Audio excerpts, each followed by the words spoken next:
Halo, apa kabar? Saya Iris Arif bersama dengan Bung Rocky Gerung. Senang sekali masih terus bisa menjumpai Anda semua. Bung Rocky, rupanya sekarang ini banyak pejabat kita yang memanfaatkan media sosial untuk curhat, untuk berkomunikasi kepada publik lah. Nah, yang menarik nih yang terbaru adalah Menteri Keuangan kita. Menteri Keuangan kita itu lewat akun Instagramnya dia membuat caption bahwa korupsi itu adalah musuh kita bersama. Ini berkaitan dengan ditangkapnya Bupati dan anggota DPR mantan Bupati Probolinggo. Ini suami istri ya. Dan ini kelihatannya bahkan mungkin anaknya juga sekarang lagi diperiksa juga ini karena anaknya disiapkan untuk dinasti berikutnya. Ini sekedar gambaran saja nih, Bung Rocky, bahwa Bupati yang sekarang itu adalah istri dari Bupati sebelumnya. Ya, Bupati sebelumnya 2 periode, istrinya 2 periode udah hampir habis dan dia sedang menyiapkan anaknya untuk yang periode berikutnya. Nah, ini seru. Tapi ini yang saya menarik itu ada di netizen yang komentar, bukan musuh bersama kali, itu musuh rakyat, bukan. Iya. Jadi justru di situ masalahnya. Ini bukan sekedar musuh bersama, tapi sistem dinastikal ini ya. Yeah. Kan itu dari suami jatuh ke istri, disiapin anak tuh. Jadi Ibu Sri Mulyani dia mesti lampaui itu, bukan sekedar korupsinya, tapi asal usul korupsi karena dinasti itu. Yeah. Karena si pejabat itu bapaknya ngasih kekuasaan pada istrinya berupaya untuk ngasih lagi pada anaknya. Kan di depan mata Sri Mulyani itu politik dinasti, bahkan ada di istana. Kenapa dia diam juga? Jadi itu intinya sebetulnya kan. Kita tahu bahwa korupsi memang itu adalah udah kita sebut maling, tapi lebih dari itu, di belakang korupsi ada pewarisan kekuasaan. Itu yang berbahaya tuh. Pak Jokowi mewariskan kekuasaannya pada dua wali kota, dan itu potensi korupsi juga, atau bahkan secara kebijakan udah koruptif. Jadi Sri Mulyani ini buta huruf terhadap asal usul korupsi, yaitu dinastinya itu tuh. Nah ini yang bahayanya kalau Menteri Keuangan tuh.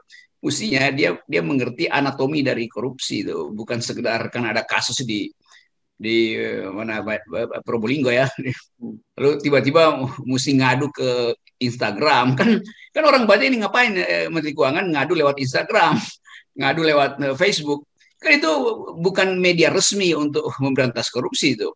Kalau mau bikin konferensi pers supaya wartawan punya hak untuk bertanya, memperluas pandangan publik melalui pertanyaan pada Ibu Sri Mulyani. Misalnya, Ibu Sri Mulyani, apa pendapat Ibu Sri Mulyani dengan isu tentang insider trading di kalangan keluarga para pejabat di istana misalnya? Kan itu kemarin tuh santer banget kan. Nah itu mestinya begitu tuh. Jadi kalau hanya sekedar ngomel atau ngadu di Instagram, ya itu artinya ada problem psikologi bahwa dia mau beritahu pada rakyat, saya juga nggak setuju korupsi loh. Iya, kalau nggak setuju korupsi keluar dari kabinet. Kenapa? Karena seluruh kebijakan kabinet banyak yang basisnya adalah menguntungkan dinasti itu. Jadi itu sebetulnya analisis yang biasa disebut political economy of corruption. Ya, dan lagi kan juga sudah terang benderang sekarang ini rezim sekarang bersama dengan para partai-partai pendukungnya yang mengebiri KPK, dan kita tahu sekarang ini KPK itu betul-betul nggak jelas ini kasusnya salah satu wakil ketua KPK ya, Lili Pintauli Siregar itu yang hanya dihukum potong gaji. ini menarik juga. Jadi coba kita lanjutkan logikanya. Sri Mulyani tahu bahwa untuk memberantas korupsi KPK harus diperkuat. Yes. Ketika KPK diperlemah dia diam, artinya dia setuju KPK diperlemah. Jadi kalau dia bilang korupsi itu musuh bersama, ya mestinya dia ikut menguatkan KPK, bukan malah membenarkan. Kan itu intinya tuh. Jadi dia kasih sinyal seolah-olah dia secara etis anti korupsi, padahal secara kebijakan dia menyetujui kan. Kan diam terhadap KPK itu artinya menyetujui. Lain kalau Sri Mulyani pasang di Instagramnya, saya pro Novel Baswedan, saya pro 70 orang itu. Itu baru yang disebut core ethics-nya itu keluar. Etika intinya keluar. Kalau ini mah cuma ya lip service doang atau nyeneng-nyenengin presiden juga. Ya, makanya itu kemudian ada netizen yang berkomentar, ya, bukan musuh bersama kali. Ini musuhnya rakyat. Kalau buat pemerintah korupsi itu bukan bagian dari itu intinya begitu tuh. Apalagi Ibu Sri Mulyani yang kasir, dia tahu kemana uangnya mengalir. Ya, ya, Tapi ya. dia mau diam aja tuh. Dan satu waktu akan dipersoalkan Ya, status integritas dari Ibu Sri Mulyani itu. ya, Dan kan pameran koruptor itu ada di depan mata Sri Mulyani. Dia tahu lalu lintas uang kemana itu. ya. Dia tahu bahwa kebijakan A itu disebabkan oleh perintah dari Menteri B. Dia tahu bahwa Menteri B itu harus melapor pada Presiden supaya diloloskan ya seluruh fasilitas yang diproses di DPR, kan itu satu paket aja kan. Ya. Jadi bahkan di dalam sidang kabinet Sri Mulyani nggak mau ngomong, mestinya dia tegur dong bahwa ini ada isu publik bahwa peringkat Indonesia itu drop terus, indeks korupsi kita naik terus, kan mesti itu yang dia bawa ke sidang kabinet, bukan dia ngoceh di Instagram, atau memang Instagram udah jadi semacam lokasi curhat. Iya, iya, iya. Nah, kemarin kan kita membahas ya soal Bu Sri Mulyani menyatakan bahwa dibandingkan dengan negara-negara tetangga seperti Malaysia dan Singapura, Indonesia ini lebih bagus karena bisa lebih tumbuh lebih di tengah pandemi. Tapi kemudian kan muncul sebuah hasil riset dari Nomura Sekuritas nih yang juga cukup ramai menyebutkan bahwa Indonesia itu adalah 10 di antara negara yang bakal terkena bakal hancur-hancuran lah ini kalau berkaitan dengan kebijakan ada tapering off yang dilakukan oleh pemerintah Amerika. Tapering off ini kan bisa disebut semacam kebijakan moneter berkaitan dengan penguatan suku bunga, menaikkan suku bunga dan juga mengurangi stimulus. Kira-kira begitu ya. Nah, ini dampaknya cukup besar. Nah, yang disebutnya itu menariknya kan bahwa disebutnya the trouble 10 in emerging market. Jadi disebutkan begitu. Jadi 10 negara yang akan bertrouble. Ini trouble ini berarti babak belur lah. Media menyebutkan ada yang remuk, ada hancur-hancuran gitu. Nah, jadi saya lagi berpikir apa jangan-jangan kemarin Bu Sri Mulyani itu bukan menyampaikan ke media tapi kepada untuk presiden supaya membuat presiden tenang gitu. Jadi selalu ini ngaconya pemerintah termasuk Ibu Sri Mulyani. Dia nggak paham bahwa seluruh data kita dibaca harus dalam perbandingan dengan data global. Kan itu intinya kan. Ya. Jadi yang diuraikan oleh Nomura itu jadi patokan dari financial player kan. Kan Nomura nggak punya kepentingan politik dengan Indonesia. Jadi dia beri aja data itu apa adanya. Jadi dia nggak manipulasi. Dan itu pertanda bahwa apa yang diucapkan oleh peneliti asing itu lebih berguna daripada apa yang diucapkan oleh kabinet. Itu satu hal tuh. Hal kedua, kita tahu bahwa ternyata Indonesia mengatakan, ya kita berhasil keluar lebih cepat. Iya, tapi Amerika keluarnya lebih cepat lagi tuh. Dan pulihnya lebih bagus. Akibatnya apa? Akibatnya, ya kalau ekonomi Amerika pulih, ya tentu dia akan panggil dolar buat mudik kan. Itu kan logikanya begitu. Maka dolar akan pulang kampung sehingga biaya meminjam dolar bakal lebih besar lagi kan. Jadi itu kan hal yang simple yang mestinya nggak usah disembunyikan bahwa Indonesia sebetulnya akan mengalami trouble karena ekonomi Amerika pulih, maka dolar mending balik lagi ke Amerika karena investasi di situ sedang tumbuh. Nggak mungkin dolar tetap di Indonesia. Kalau Indonesia terpuruk, tentu dia cari yang lebih lukratif, itu di balik kampung aja kan. Jadi dolar lagi mudik pulang kampung, tapi Sri Mulyani cerah wajahnya supaya presiden nggak stres. Maka Sri Mulyani mesti pasang wajah cerah. Begitu sebetulnya udah berhasil keluar dari jebakan. Oh iya, itu keluar dari jebakan di dalam kacamata kabinet, tapi dalam kacamata financial player, Indonesia itu adalah potensi untuk dipermainkan akibat pengetatan moneter di Amerika. Kan itu intinya begitu. Ya. Saya jadi terbayang ini, bukan terbayang, saya membayangkan Bu Sri Mulyani ini kalau dia tenaga medis, dia itu memberikan vaksin kepada Presiden Jokowi, tapi yang divaksin yang diberikan itu cuma air gitu, isinya air, atau kosong. Jadi sebenarnya placebo ini. Jadi hanya supaya membuat Presiden Jokowi tenang. Dan memang Presiden Jokowi akhirnya percaya itu karena dia ucapin terus-menerus kan bahwa kita sudah berhasil, nanti semester berikutnya kita akan lebih baik lagi tuh. Tapi mungkin ada orang yang bilang, Pak Presiden, coba lihat dulu itu data belakangan, kita justru terancam karena perubahan kebijakan moneter di Amerika dan itu berakibat pada seluruh infrastruktur keuangan kita tuh. Dan ini yang jadi patokan sebetulnya. Kan seringkali kayak kemarin itu Pak IHSG naik sedikit, lalu gembira tuh bahwa Indonesia udah pulih karena IHSG sebagai ukuran.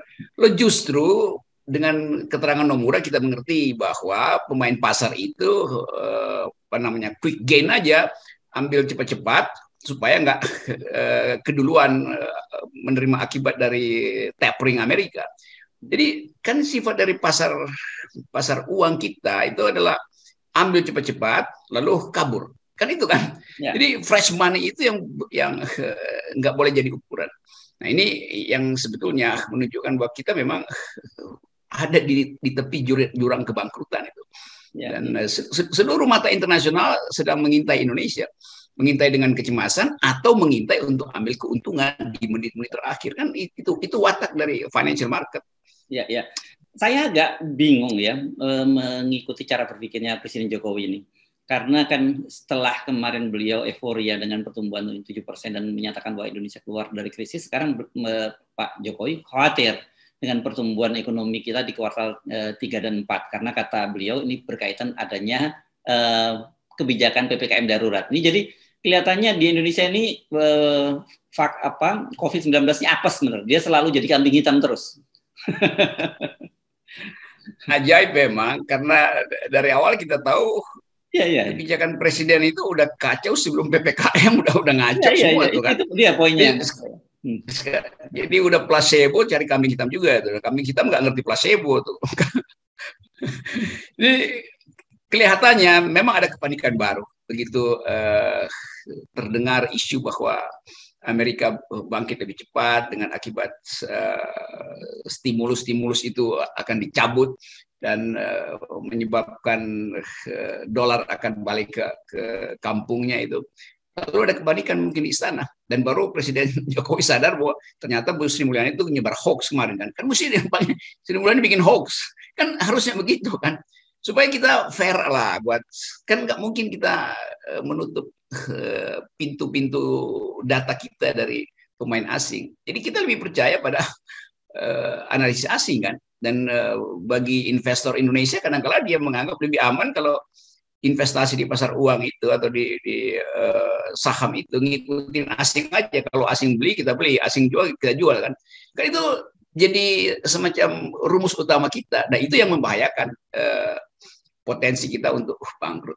Dan seperti biasa kita tahu kekacauan terjadi mulai dari sektor keuangan, lalu berimbas ke sektor ekonomi, lalu masuk ke sektor sosial politik, lalu terjadi keresahan dan kerusuhan. Kan itu gampang aja lihat secara linear.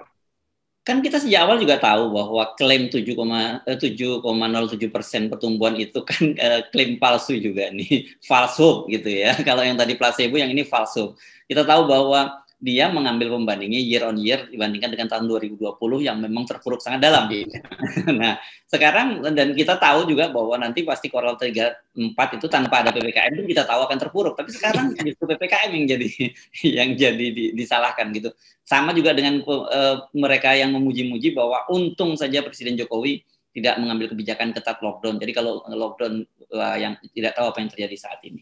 Iya, karena bandingkan aja itu dengan angka semester kedua tahun 1850 ketika VOC bangkrut gitu. Itu lebih supaya bisa 7.000% naiknya tuh. Jadi sebetulnya kan ini psikologis doang itu. Mengambil angka 7% itu kan untuk menipu aja kan. Ya. Jadi itu ya betul tadi itu informasi palsu, tapi si pembuat itu gembira. Mestinya dia tahu bahwa itu palsu supaya nanti dia koreksi itu. Ini dia gembira sendiri, dia bikin palsu dia gembira sendiri kan. Dia nggak tahu bahwa ya semua orang nggak percaya itu karena satu paket dengan ketidakpercayaan pada kabinet. Setiap kali sebetulnya itu hoax, bikin 7% hoax. Dalam basisnya -5 tiba-tiba 7% atau -4. Jadi real, semua yang kita anggap real sebetulnya itu adalah tadi placebo aja tuh. Jangan-jangan juga data COVID sampai sekarang itu placebo. Karena bahkan data presiden bisa bocor kok itu karena kemampuan kita untuk berterus terang dengan data memang palsu. Ya, ya. Jadi ini yang benar new hoax ya, new hoax bukan new hope ya. New hoax, bukan new hope, tapi new hoax. Ya, Diproduksi terus hoax dari istana.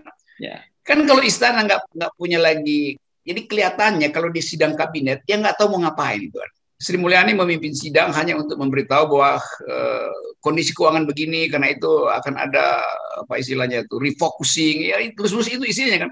Kita ya. lakukan refocusing, kita perkuat stimulus, kita lakukan austerity, itu semua tema-tema ya, tema-tema konvensional yang kita tahu sebetulnya hanya itu yang bisa diucapkan oleh pemerintah. Nggak ada lain, di mana-mana itu aja ilmunya itu. Austerity, stimulus, refocusing.